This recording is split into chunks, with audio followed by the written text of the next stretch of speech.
Hi guys, just wanted to put a video up with regards to dogs that have come through a shelter environment. I was on the board of Geelong Animal Welfare for about probably 2 years, and one of my passions in life is actually helping dogs that have come through the second-hand or rehomed environment. And these guys are very, very special because they've gone through a very unknown history. So a lot of the times when you get these dogs, you don't quite know the background, what they've been through, how much stress they've been put through, whether they've gone through abusive environments or whether they've been poorly socialised or neglected. But effectively what we need to do is to treat these guys as a potentially fragile dog and do everything we can to actually nurture a positive environment with us going forward. And that usually means having a bit of patience when we first get the dog. So when I get a phone call from people that they've just adopted a dog and they want to do some behaviour modification because they're seeing some kind of behaviours that are not quite right or happy with them, what I try and tell them to do is to be a little bit patient and allow the dog an adjustment period. So if you've just got a dog from a shelter organisation, these are kind of the tips that I need you to follow going forward, because I think it'll produce a really effective way of getting the dog to be comfortable with you. And those that have actually followed my advice in the past have ended up with quite a good relationship with your dog. So the very, very first thing that you need to do is to establish some very, very simple rules for the dog to follow. Don't make them too onerous. Get the dog to understand whether it's an indoor dog or an outdoor dog, and try and find out what it was in the previous life. And if it was indoor and you want it to be an outdoor, that's something that we can probably moderate in the first few weeks, but don't go too heavy-handed to begin with. Don't put the dog under too much stress. Routine is not a very, very good thing for dogs in general, but there may need to be some kind of a routine for the dog to adapt, because if it's come from a shelter environment, it's definitely got some kind of routine, and that helps to actually get the dog settled in with you. But then we need to sort of phase the routine out and get the life a little bit more flexible as we're going through. One of the things that's really important to do is to take a daily log of behaviour.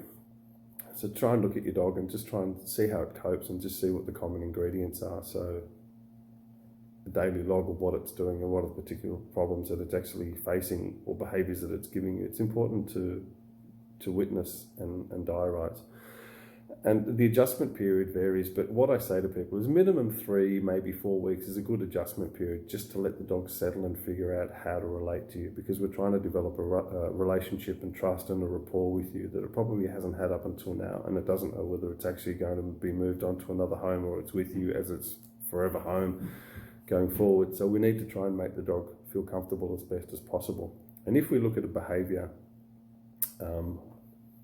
procedure or a diary or a log over those 3 weeks, then after those 3 weeks, if you do get a behavioural trainer in to help you through it, and you give them access to that diary or that log, then they can actually track the dog's behaviour from when you first got it to now, that when they've actually come in to do the assessment, then they can actually see the progression of the behaviour. So what you'll find is behaviour on the first day to 4 weeks' time will vary. So some behaviours will go away, some behaviours will get more enhanced, and other behaviours may sneak in.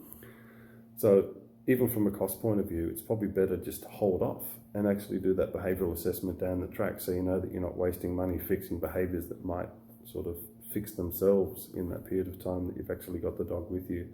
So that patience in letting the dog settle in is a really good thing, because fast forward from when you got the dog to about 4 weeks down the track, you've got a dog that's now understanding how you are as an owner, understanding how to fit into your environment.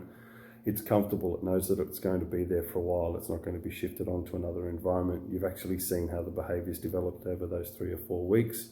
You've got a better understanding with your dog, and the dog is now comfortable in that environment, and any trainer that comes in can go, beautiful. Now we can actually start looking at how to address the certain peculiarities of the behaviours that your dog is actually giving you, and we can potentially get more success. Because if we don't know the history, we're kind of flying blind, and we need to look at a lot of the symptoms that the dog is giving you, and without knowing the full history, just looking at the symptoms is not the best way to actually address behaviour problem solving. But with rescue dogs, it's kind of all we've got.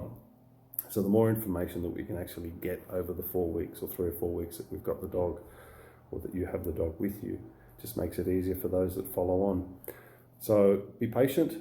Allow the dog to settle. By all means, put in some kind of structure. Take notes, produce a diary log. Video footage is great, so if you can video any points in time from the beginning right through to the end, the more information you can give your trainers when they come to do the assessment, the more they can actually understand how the behaviours developed at that point in time, and the better and more successful the session actually ends up being. So again, if you've got any comments or questions on this, by all means, shoot me a comment, shoot me an email. Let's see if we can generate some positive discussion and see if we can help these rescued dogs or rehomed dogs settle into your environment again. Thanks again, guys. Talk to you soon.